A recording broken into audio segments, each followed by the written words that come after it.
begin with breaking news. So let's turn to Canada because the new Prime Minister is expected to announce a snap election. After only 9 days as Prime Minister, Mark Carney has pulled the trigger for a snap election. It is my real pleasure to introduce to you my husband and the next Prime Minister of Canada. We're happy to be here to launch our campaign to restore Canada's promise. I'm asking Canadians for a strong, positive mandate. The Liberals are asking for a fourth term in power. Will there always be a Canada? There will always be a Canada. All right, elbows up. Elbows up. A new Conservative government will restore Canada's promise. Anger is in action. Division is in strength. For a change, with a new Conservative government. Negativity won't win a trade war.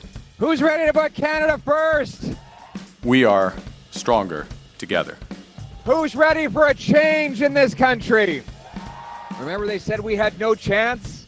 We were the underdogs, but we got into it then for the very same reason we're in it now. For Canada first, for a change, let's bring it home. Thank you very much.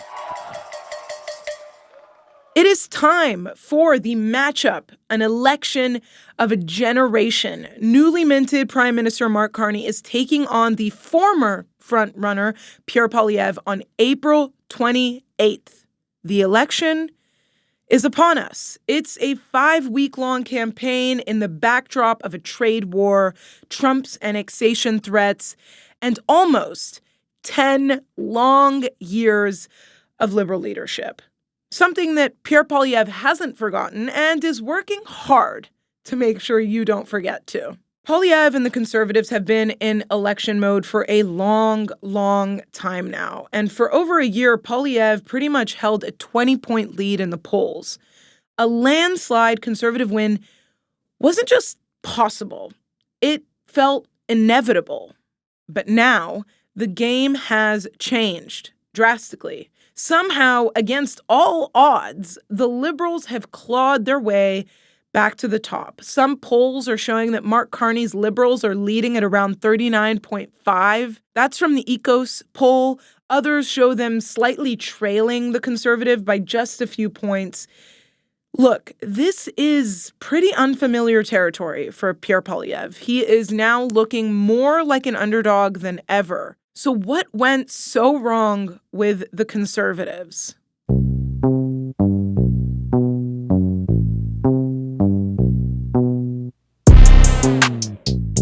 This episode, I'm talking to Amanda Galbraith, a conservative strategist, and Jordan Leichnitz, a 20-year veteran of progressive political campaigns. And together, they're going to help me dissect the game-changing moments that tipped the scales against Poilievre and what it could mean for his odds of becoming our next Prime Minister. What's the game plan?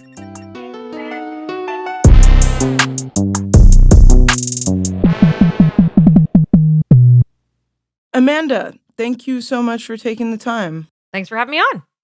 Jordan, I'm excited you're here. Happy to be here. Y'all, there's an election. How are you making sense of where Pierre Poilievre and the Conservatives are at right now? Things are gearing up, but it's not it's not exactly looking too great for them, is it, Amanda? I think it's certainly a different election than what the Conservatives thought they were going to be facing a couple months ago, probably even a couple weeks ago. And I was on the 04 campaign and the 06 campaign with the Stephen Harper team when we lost to Paul Martin in 04 and we won in 06.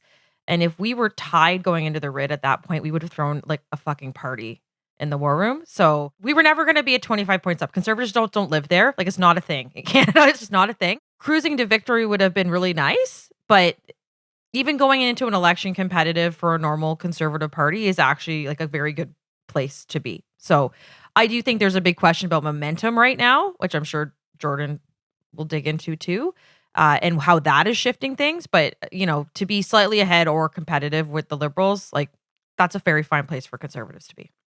Yeah, Jordan, talk to me a bit about the momentum. Yeah, well, directionality is super important in campaigns, right? And I think that Clearly, the momentum is favoring the Liberals right now, and that's not entirely surprising. Like, we've actually seen this kind of a bump come for the Liberals every time they elect a new leader. So if you kind of reach back even to Stéphane Dion, who, didn't end up being a super popular leader, he still had a massive bump, right? When he first won the leadership, knocked the NDP down to 10 points.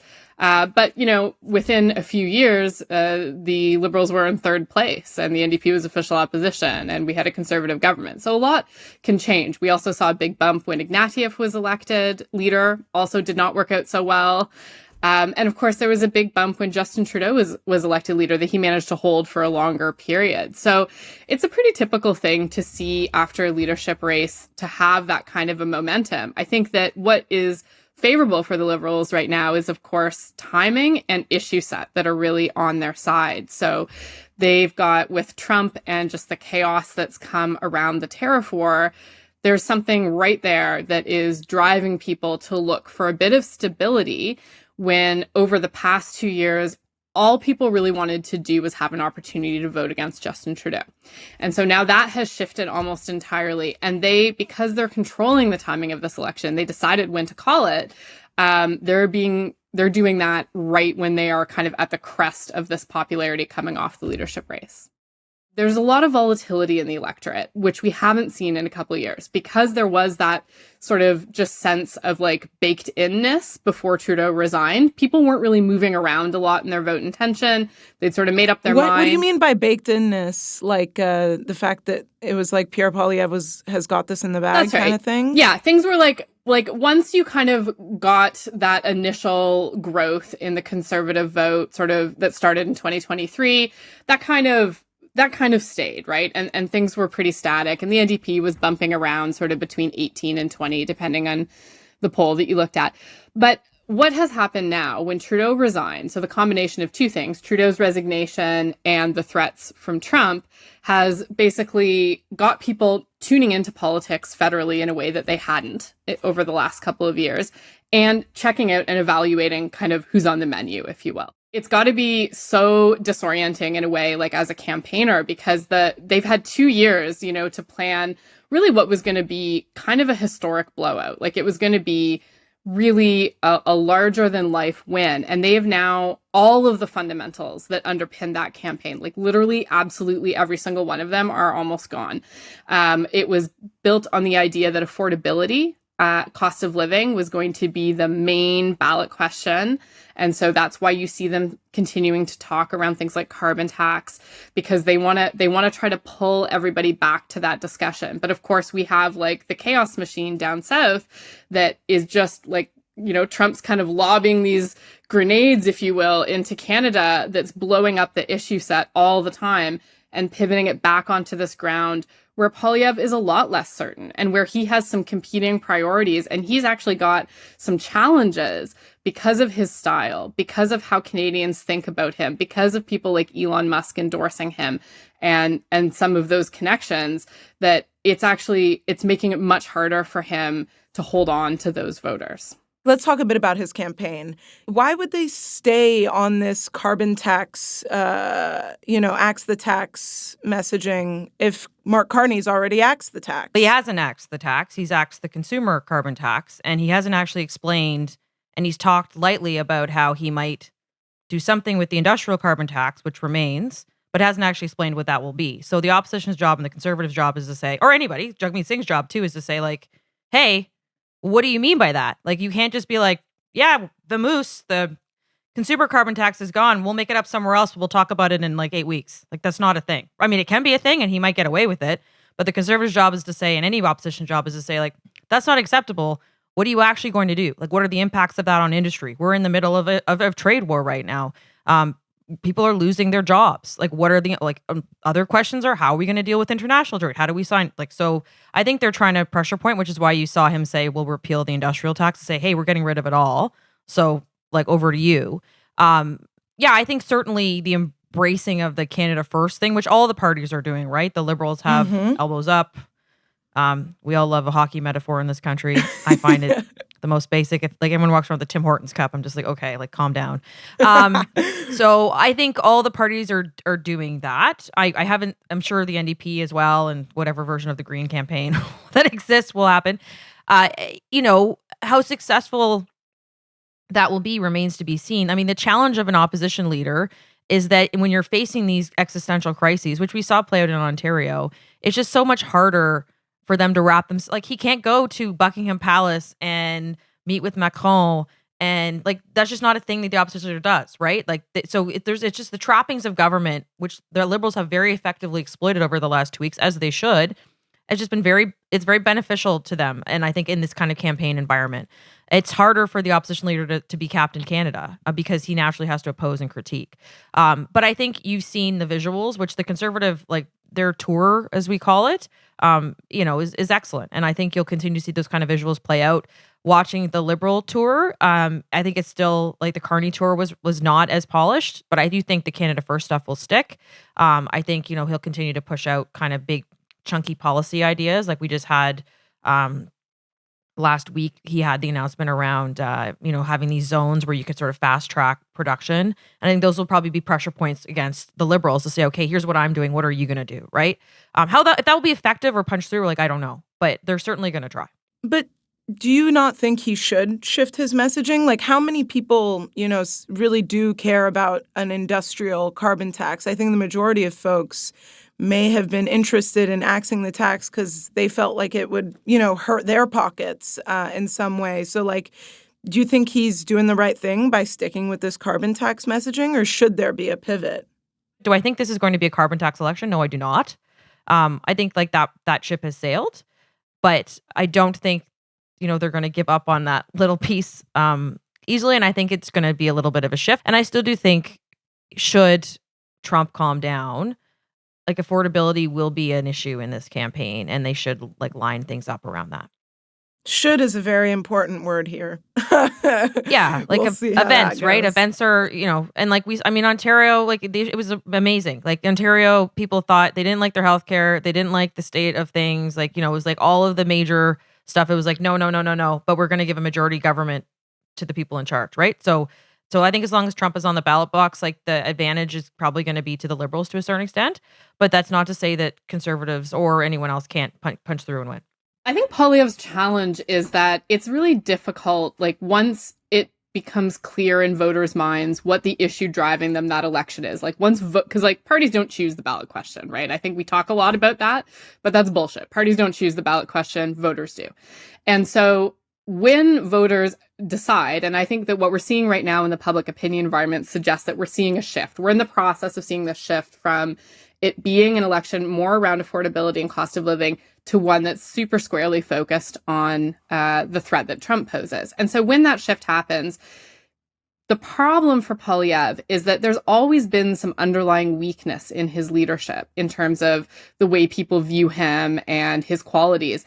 And like all those problems are now floating to the surface. Maybe you can describe them for me, these problems. Yeah, for sure. So I think one of the things that you see a lot in public opinion research that's really coming to the top, even among the pool of voters who would consider voting Conservative right now, is the idea that he's actually not that experienced, that he's never held a real job outside of politics. So unlike Carney and Singh, who both have had careers in the real world, he's been a career politician. And so that leads people to question whether he has the competence necessary to negotiate with Trump. And that's something that might not have been as important when the ballot question was affordability and voting out Justin Trudeau. But when the ballot question is who is going to stand up to Trump and who's going to deal with that threat, all of a sudden that becomes a much more significant issue. I don't buy it. I think that anybody who sits in the office will grow into the office. I think certainly like Mark Carney has a very, accomplished pedigree, and like good for him, right? He's a very serious person has very serious careers. I with great respect to Jordan, Jagmeet Singh was a lawyer for 4 years and then he became a politician. He's been a politician for the better part of I think almost 20 years now. So I don't think, stacking his resume against, for example, our last prime minister was a drama teacher. So I don't think Canadians look and say, oh, they've got, is it kind of cool that Mark Carney's had these jobs? Sure. Does it sound good? Great. But I think people are going to be like taking the cut of who he is as an individual through this campaign. And I think we've already seen like little bits of that chippiness and that like kind of the arrogance that if they let out will be very problematic for them. And he's done it with the media, right? Because he hasn't, I've done leaderships before where I've seen candidates and I'm like, this candidate, like I remember one, I was like, they're not ready to go. Like we have to wait at least another week. And we stuck them in a basement and we just drilled them, right, for a while. And like Carney didn't, even though he's clearly been eyeing this for a long time, clearly they're bubble wrapped him, I think, for a reason, because when they've stuck him out in front of the national press, it's been in very controlled environments. And he gets asked a very obvious question, which is about his conflicts. And he look inward, you're coming at me, you're being mean, which to me is absolutely wild. So, and you see again, some more of that chippiness. So I think it's easier to envision the person in the job doing the job, which is why they're doing the things that they're doing around the meetings with all the premiers, going to Alberta, like tick, tick, tick, tick, tick. But they said the same thing about Stephen Harper. And now you look at him and he's a statesman all over the world, right? So I think people grow into the job. But does Pierre Poilievre and any candidate running for prime minister have to kind of wear that a little more? Yes, they do. If you actually look at the new, I think, Quebec ads that they put out a couple weeks ago now, where he kind of addresses the tone question. Il y a du monde qui trouve que j'ai un style trop direct, trop franc. Je me demande s'il faut être cute puis docile quand on négocie des tarifs avec Donald Trump. It's more kind of stately and prime ministerial than I think you've seen him be chippy. But the other thing is people are who they are, right? Authenticity is important. And Pierre Poilievre is a known quantity. He's been on the international, like the Canadian stage as a politician for 20 plus years.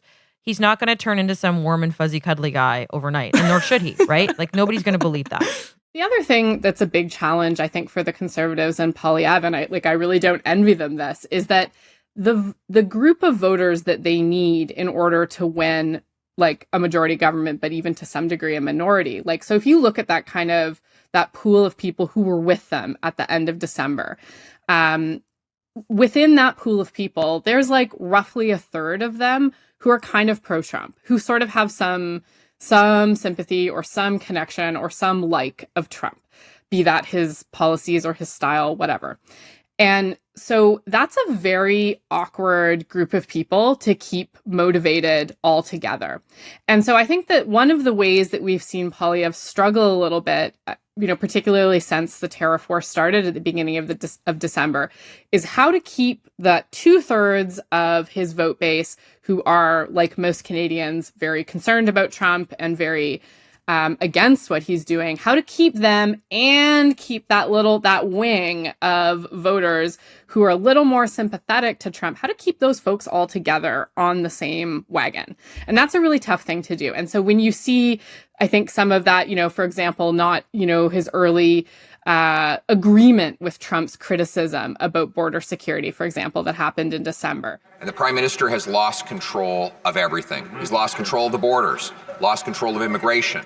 Or when you saw him not be like maybe super, super quick to denounce Elon Musk's endorsement. Like those are all, it starts to make sense when you look at what that vote coalition he has to hold together is. And that was maybe fine when you were winning so big that you didn't have to necessarily have all those people on board. But now that's becoming a bit of a more awkward thing to hold for him. Amanda, I'm curious what you make of the narrative or the claim that, Mark Carney is better positioned than Pierre Poilievre to take on Trump. What do you make of that? At the end of the day, Canadians are going to say, who do I want up against Donald Trump? Like very interestingly, Donald Trump himself weighed in on that, right? Where he said, I'd rather work with the Liberal. And I know everyone's like, oh, he's playing 3D chess and la, la, la, la. I think he genuinely doesn't like conservatives that don't kiss the ring. And Pierre Poilievre has been more vocal about being critical of him, which is important. And I think Canadians have certainly want to hear that. And I think also Donald Trump himself has lived his entire life around, other than this MAGA era, around liberal elites in New York and in business communities. And those are the people that he likes to work with. And that is certainly the kind of person that, for better or for worse, Mark Carney is. Jordan, do you want to pipe in? Yeah, look, I think I think Trump is a chaos machine. So I understand the conservatives, I think, have grabbed onto what he said this week, and I completely get why. But the problem, of course, is that he may say the opposite next week, and then the opposite again the week after that. So that is also true. It just underlines, like, it's so difficult, I think, particularly for the conservatives in this campaign. Like, you can't bank on anything that's coming out of the US to help you. But I think that Poilievre actually has a more fundamental problem. And that is basically that, as Amanda said, you can't change who people are, for better or for worse. Those, really going to date myself as a millennial. But, when you watched West Wing, the old "let Bartlett be Bartlett," it's a saying, because you can't change who a politician is. You have to reflect in their public persona in some way the core of who they are. And Pierre Poilievre, for his entire political career, has always been a hyper-partisan scrapper. That's like who he is. And that's who he's cultivated. That's the image he's cultivated as a leader as well. And so, like, that chippiness, the video of him, like, eating the apple, being super condescending to the reporter, the sitting down with Jordan Peterson, the railing against wokeness, all of that stuff that was very useful for mobilizing people and gathering a certain base of voters around him over the last couple years, particularly as Trudeau was becoming more unpopular. That was really great for that. But the problem is it's a very polarizing strategy. And right now, it's sort of bouncing back on him, because what it does is it reminds a lot of more mainstream voters of Trump. And I'm not saying that Trump and Poilievre are the same. They really aren't. But in terms of tone and presentation and sometimes language and style, there are echoes there.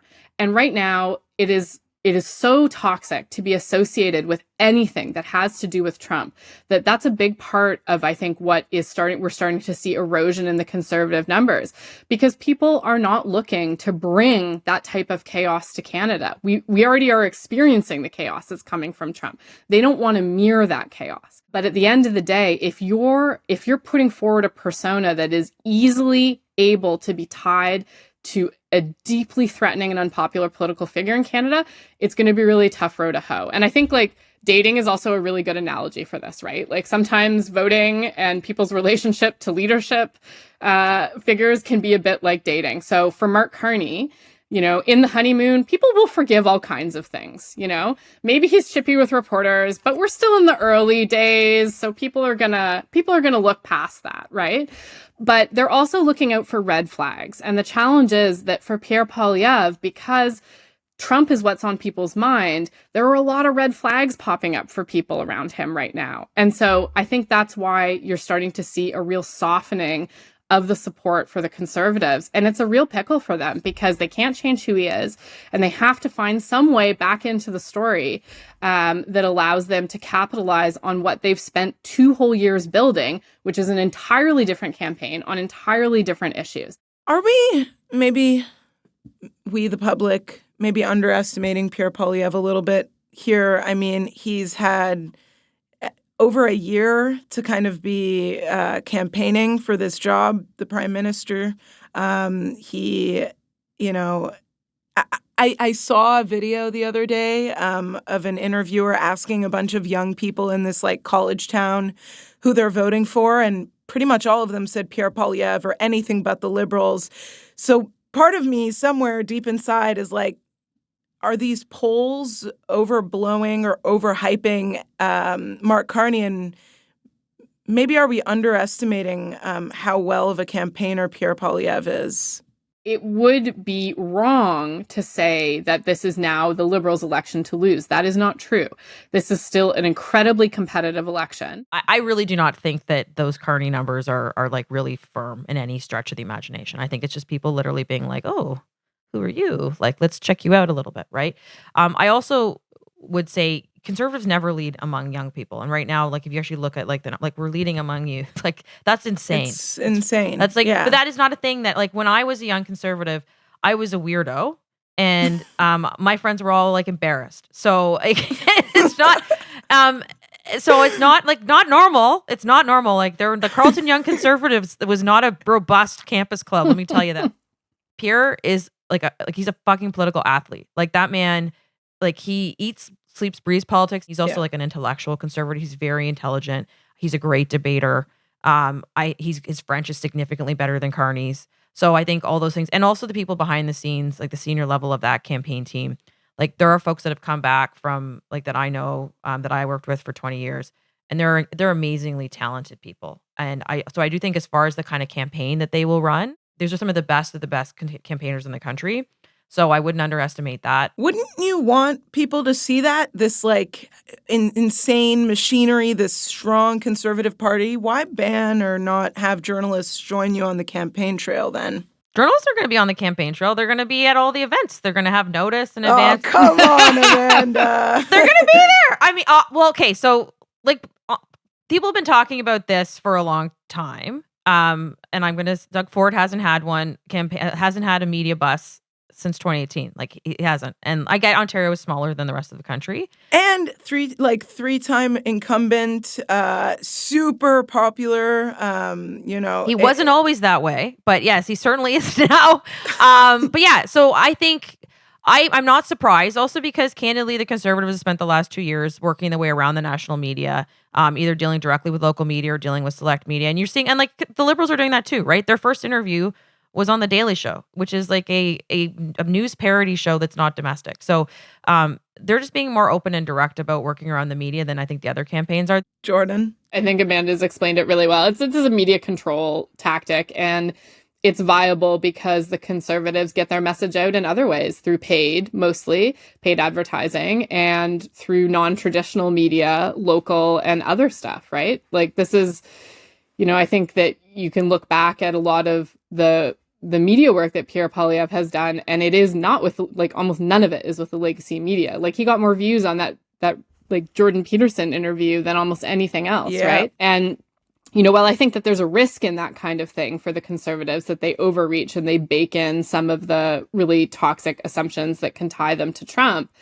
they clearly see it as a good path forward. And so I don't think that they're going to pay, unfortunately, I don't think they're going to pay much of a price for keeping the media off the tour. A couple months ago, I would sit here in the studio and talk about how Pierre Poilievre has got this in the bag. Now that feeling is kind of up in the air. Liberals are asking for a fourth mandate. It's a big ask. What should Pierre Poilievre do now if he wants to win? What should he do next? What does he need to do to win? I mean, well, fuck if I knew that. Like, I He'd hire you. He'd hire you. Fuck, I knew that. I wouldn't be talking to you. I think he needs to refine the point that like Liberals don't deserve a fourth mandate, and this is not the guy to lead you through this crisis. And he's an arrogant, out of touch, condescending liberal, just da da da da da. Whether that will be possible, I don't know, because I will say I watched the video, the full, like all the clips of Carney and the Edmonton Oilers thing, and like he kind of looked like, I was like, he looks like a cute grandpa. I was just gonna say he looked like a grandpa. Yeah, so I mean, who knows, right? But I do think I think Pierre is an incredibly intelligent person. I think he has forced a national conversation, and you can argue like they were so effective in their campaign that they ran that they just won too early before they actually had a writ, right? Like they did win, it just wasn't at the right juncture. Which I guess credit to them. The problem is now you have to run a new one. But I do think. I think he would. I honestly do firmly believe this in my heart. I think he would be a great prime minister, and I think he would do well leading us through this crisis. And I wouldn't vote for him or say that if I didn't believe that. And it's just whether or not they can convince Canadians that is true. Jordan? Well, yeah, I mean, Poilievre is the dog that caught the car, right? That's really the story of the lead up to this election. They were too successful in disqualifying Trudeau, too successful in beating down the consumer carbon tax as a policy. And so now those things are gone and the fundamentals have all changed. I think Amanda's advice about the framing against the Liberals is spot on. The very best argument they have is to not give them a fourth term. But whether that's going to be enough to break through people's concerns about Poilievre's ties to Trump and similarities, I'm not sure that will be the case. Well, thanks to both of you for making the time. I know your schedules are about to get really damn crazy. So I'm glad I could have you on here before that chaos. Thanks for having me. Yeah, thanks for having us. That's been this episode of Canadaland Politics. If you like this episode, why not like it or comment or hit the subscribe or the bell? There's quite a few options that you can go through. Look, the election is going to last about 5 weeks, and we, the Canadaland Politics team, me, Aviva Lessard, and Sam Konnert, we've got your back. We are mainlining election coverage, and we're going to make sure that you know everything you need to know for this upcoming election. So if you like this episode, hit the like button, leave us a comment. I don't know. I like the comments. I like seeing what you guys have to say. Hit the subscribe button and the bell. We're going to be posting a lot more content to this YouTube channel, so why not be notified when we post something? You can support Canadaland at canadaland.com/join. Next week, we'll be bringing you an episode from Ottawa. And the following week, we'll be bringing you another episode from Ottawa. There's a lot going on, and we want to make sure we're at the heart of it all. So stick around. Thanks for listening.